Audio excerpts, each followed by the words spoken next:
Are you the one? There are almost 8 billion people in the world, but are you the one that needs hope? In this very moment, there are 332 million people in the US, but are you the one that feels alone? Good news is, you're not alone. While 80,000 thoughts will bombard you today and can feel chaotic, just one thought can potentially bring you peace and free you. Join us today, together with our guests, as we sift through the challenges, pains, questions, and victories in life. In sharing our stories, are you the one that will be inspired to take the next step toward fully living the purposeful and abundant life God created for you? Welcome to Are You the One? Welcome back to Are You the One? We hope that you have had an amazing Christmas. We are thankful to be here with you. And my guest this week again is my friend Kelsey. Awesome. Thank you so much for having me, Trish. I'm from the Midwest and living here in Phoenix, Arizona for the last 13 years. Yeah. Yep. And by the way, those of you who are in the Midwest, I hope you had a snowy and not just a cold Christmas, but a snowy Christmas. That we have to do kind of like the Hallmark things here to be able to see snow or drive up the mountain to see snow. So glad that you're with me again. And I am surprising you with what we're going to talk about today, because it is something that people generally across the board struggle with in one way or another. They're on one side of this issue, okay? And the issue is boundaries.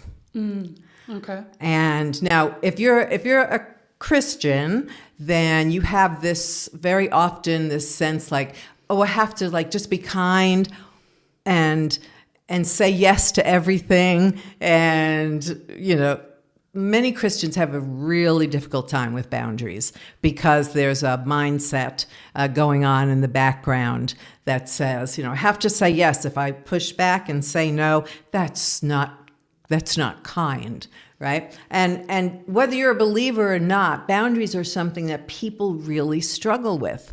And you can be the one who doesn't know boundaries on the other side and pushes into places that you don't belong in. So, and sometimes it's hard to identify.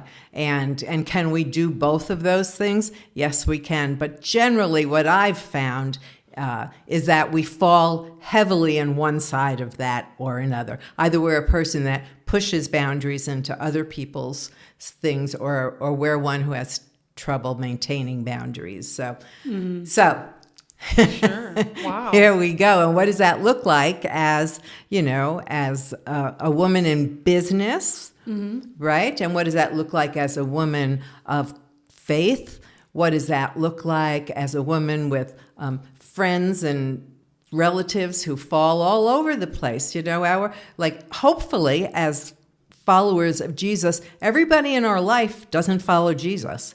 I mean, otherwise we're truly ineffective in this world. Right. Okay. So the issue of boundaries falls all over the place. And I'd like to jump in with that and say, Kelsey, have you ever had issues with boundaries? Of course, yes. I think everyone has, right? And whether they're Christian or not, or, you know, just every walk of life. But I would say it was interesting because this week in my business, we were having a call about how, you know, someone had said that the people that are successful, they actually have less than the people that don't. And I was thinking, what? I don't understand that.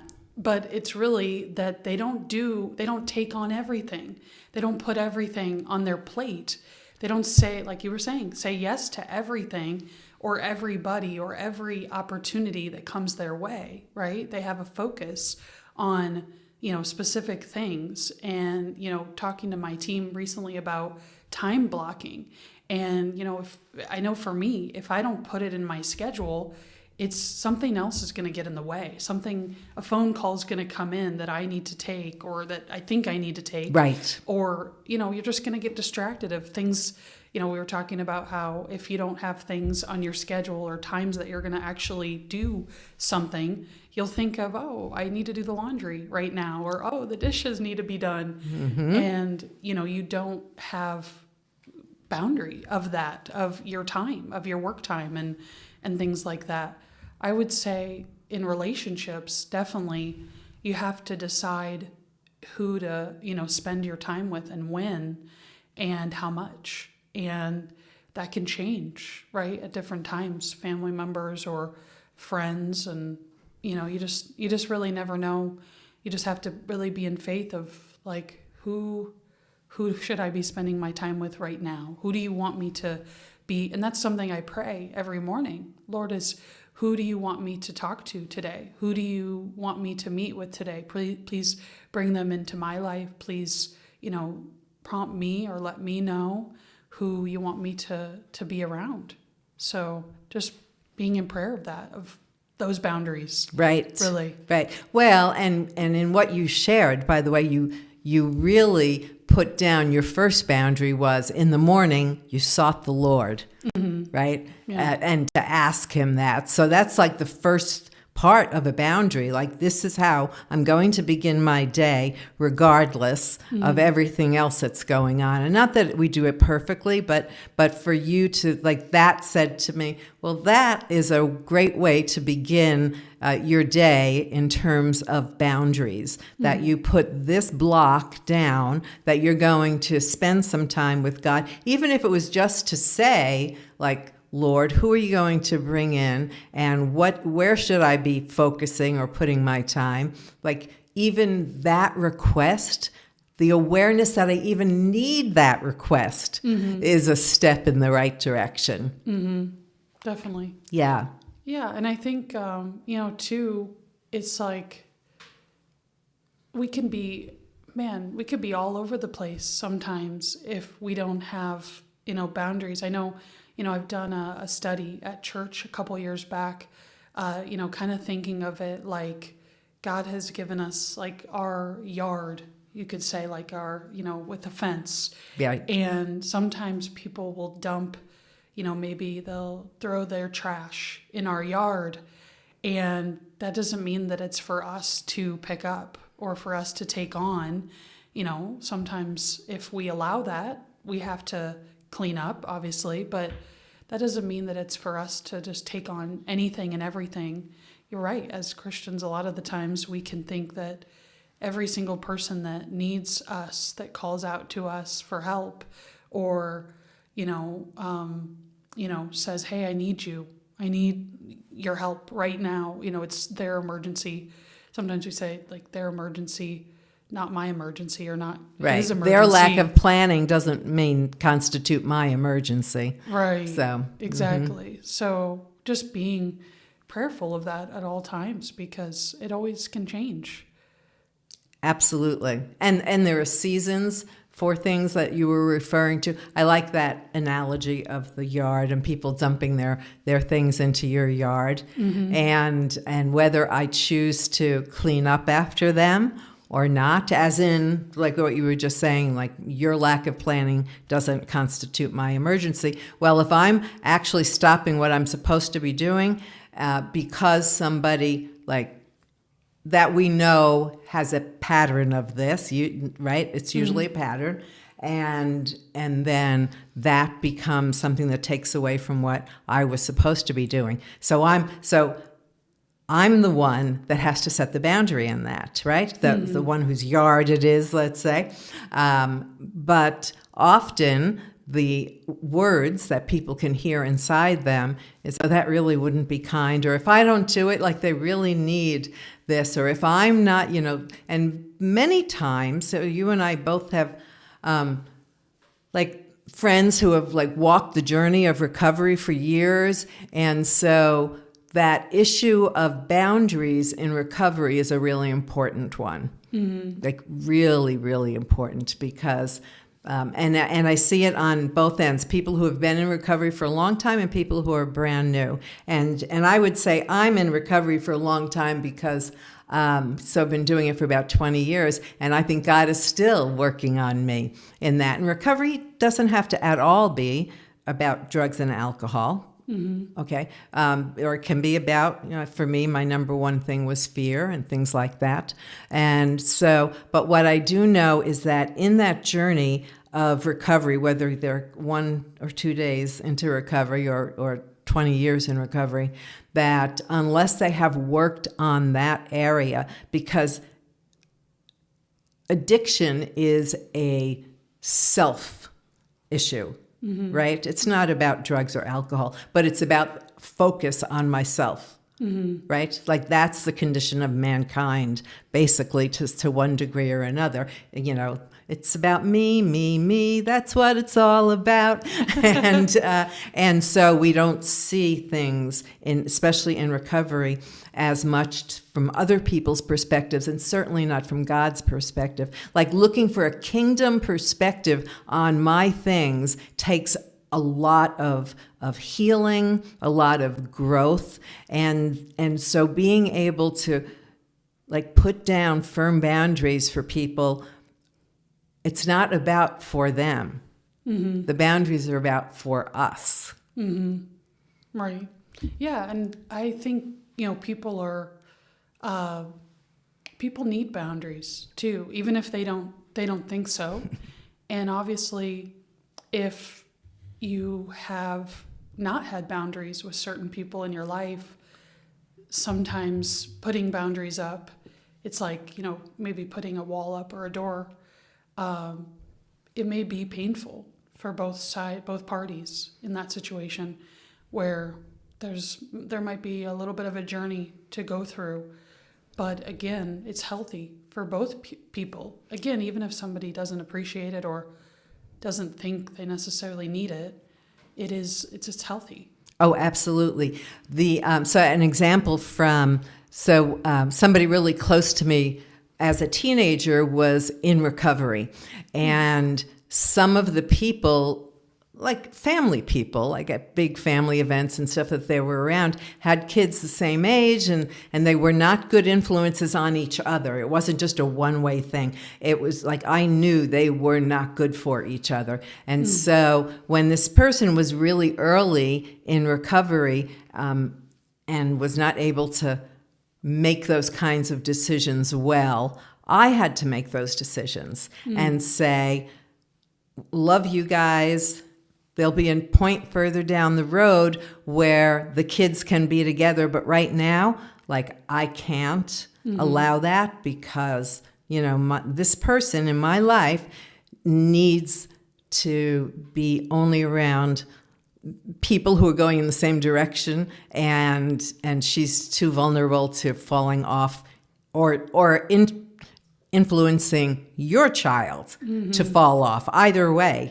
And it took a lot to say that because they were close-in friends, like almost family kind of friends, and that never recovered from that. Like they did not receive that well, and tried reaching out down the road a few times, and then finally, like the last time, like God said, don't do that again. Okay. Don't do that again. And so, that it does mean that people might be very offended. Okay, which is like a big thing in our society anyway, getting offended at things. But because they see it as something against them, rather than the boundary being about us who are putting down the boundaries. You see, like the perspective, yet again, is that same thing about like, I'm offended that you did that. Not like, that was a good, healthy thing to put down, that boundary. I understand, and there'll be another time, right? That's not the journey very often, right. For people. Yeah, and who knows if it will, like you said, it never recovered in that situation that you talked about, but you kind of never know what the journey could be, and it's unfortunate sometimes, but Yeah, I mean, maybe. Right, maybe not. Maybe. Right. Because I think we all, like, if we choose, we can learn a lot from that. And what I learned is I would do the exact same thing.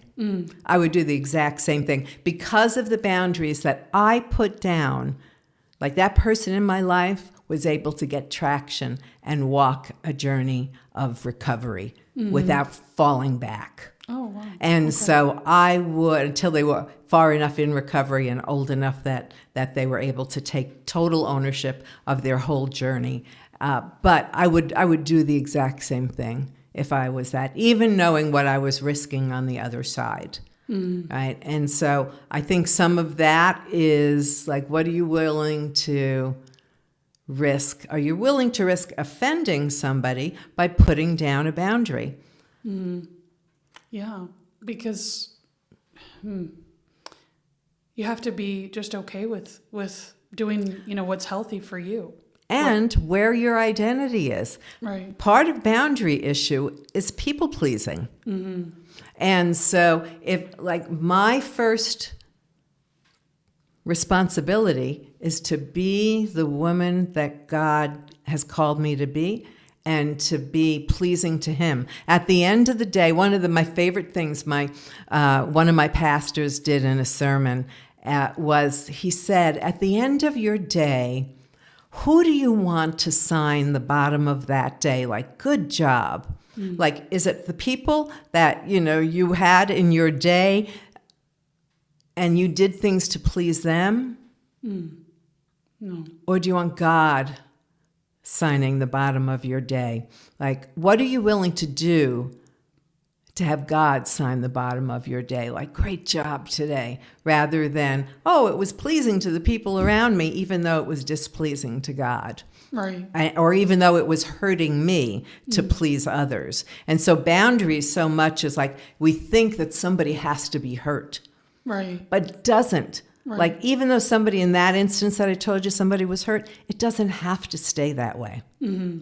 It can be something very, very different. Right. Yeah. Because, really, like you said, putting up those boundaries, like, our number one priority is walking in the purpose that God has for us, right? And so us deciding to just do whatever with our days and not really have a focus, not really have where we're just saying, is this where I'm supposed to be right now? Lord, like, is this where you want me? Is this what focus you have for me right today? Could be on a daily basis that we're asking that, and just figuring that out and learning that.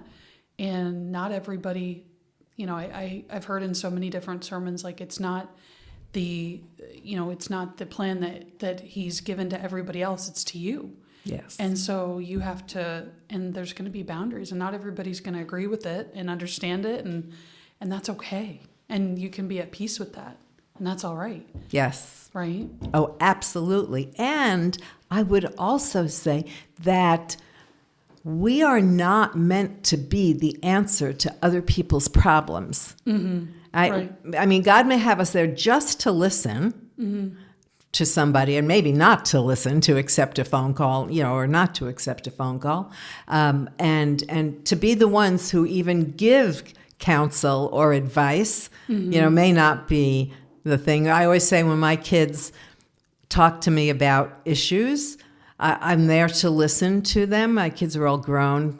but then I'll say at the end, okay, do you want me to, like, give you my thoughts on this or not? And I'm not offended if you say no. If you just wanted to, like, pour it out, I'm good with that. And kind of like, just because somebody shares something doesn't mean they want you to be the one to solve their problem. Right. Right? That's also a boundary thing, to be able to not jump in and try to solve someone's problem. Right. Yeah, I didn't even think about that one, is, just asking them if that's, what do they need in this moment? What do they need? I remember we used to do that in a study that I was in, like, we would share, how has our last 30 days been? And then we would say, like, what is it that you need? Because sometimes it wasn't, let me, speak into that. Let me give you advice. It wasn't always that. It was sometimes that they just needed someone to listen to. And so they would tell us, at the end of sharing, and sometimes, again, they just wanted to just vent, just get it out, get it off their chest, and be able to share it in a safe environment.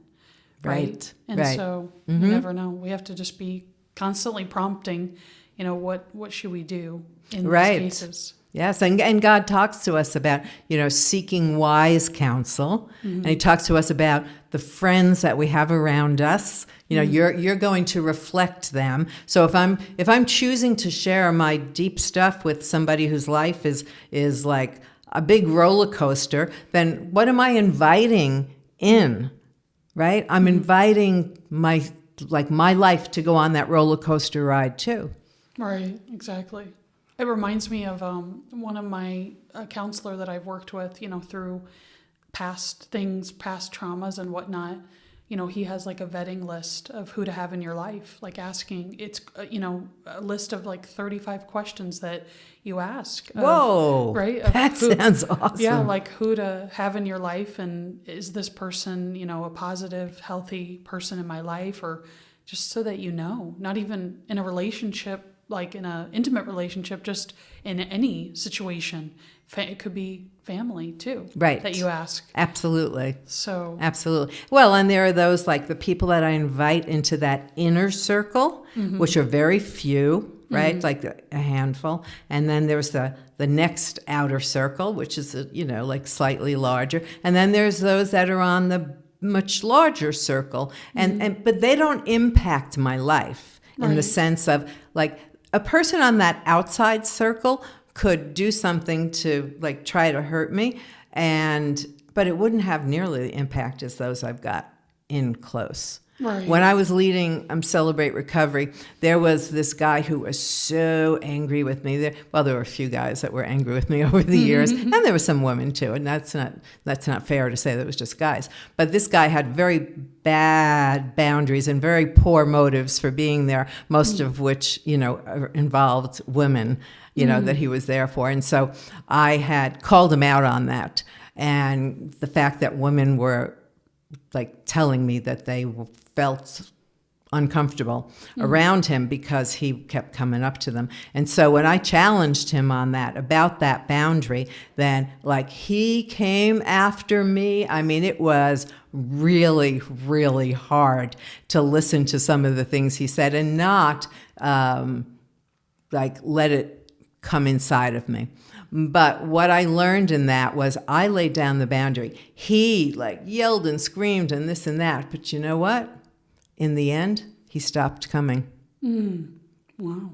And that made it a safe place for the other people. And so sometimes it can hurt when you put the boundary down and a person attacks you because of it. But if God's told you to put a boundary down, then do it. And God will take care of the rest, right? Like where God is leading us, it's because like he's going ahead of us in this.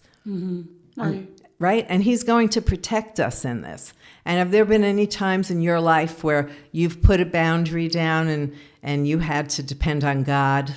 Right. Yes, definitely. That's what I was going to say too. It's like we have to be mindful of if the Lord tells us to put a boundary down and it's not a good response, it's not a positive reaction from the other person or people maybe that we put the boundary down with, is we can't say, well, maybe I wasn't supposed to. We can't go back on that, right? Because I think that can easily happen. Yes. Is like, oh no, maybe I shouldn't have done that because it wasn't a good reaction. But that doesn't even matter because that's just, feelings. That's just worldly feelings, right? Not what God says, not really what God had called you to do in that situation. I think about, someone that I was in relationship with that, had said that I could tell I needed to put a boundary down with. And he had said, how dare you leave me? How dare you, let me go? How dare you? I don't know anyone in this city or, and I think I did stay for a moment longer, just because I did think, hey, so now I've had to learn that being mindful about it doesn't really matter what anybody else's response or reaction is. That's not what's important. It's really, again, if you're prompted and the Holy Spirit says, hey, this is a boundary you need to have, then you have to stick with that. And know that you're not alone in that too. That's a good reminder. Because sometimes you can feel, oh man, right? Absolutely. Absolutely. So I want to just say to all of you who are listening, I know that there are many of you who struggle in this area. And maybe right now, actually, there's somebody that God has really made known to you that they're not good for you. And it doesn't mean that they're not good, but they're not good for you at this season of your life. And putting down boundaries is not just a step of faith, okay? It's also an act of obedience to God. Because when God tells us to do something, it's for our good and for things that we can't even yet see. And holding on that extra week or month or whatnot in a relationship that God says no to, can really have some pretty difficult impacts on our life.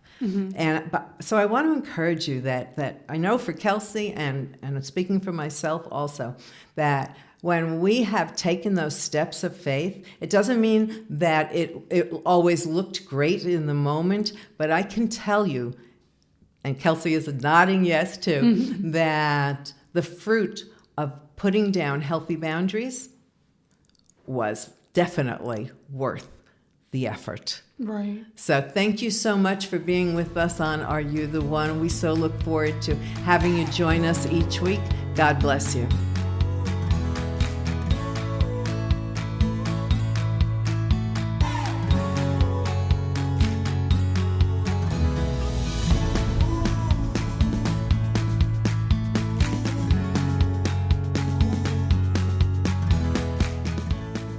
Thank you for listening to Are You the One today. We are grateful that you chose to get into the messiness of life with us. We pray that you have been encouraged and blessed and are ready to perhaps take that next step. Remember, you are not alone. Please visit our website, areyoutheoneshow.com, for resources and reinforcements to help you navigate your way to the heart of God and His great plans for your life. Join us again next week as together we dive into the deep end of life's issues on Are You the One?